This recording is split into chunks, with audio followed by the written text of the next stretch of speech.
دا زموږ دپاره او د دې محلې دپاره لوی شرم دی.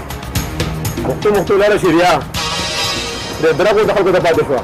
نه ښځه نه خور نه ایجنه نه پیجنه. دې څه بند پکار دی.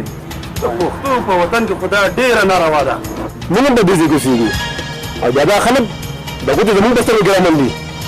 که ادراک 15 واړه ګوتې په خولې منډي نو موږ بیا دې ولې پرېږدو؟ خو زموږ هم څه ذمواري ده.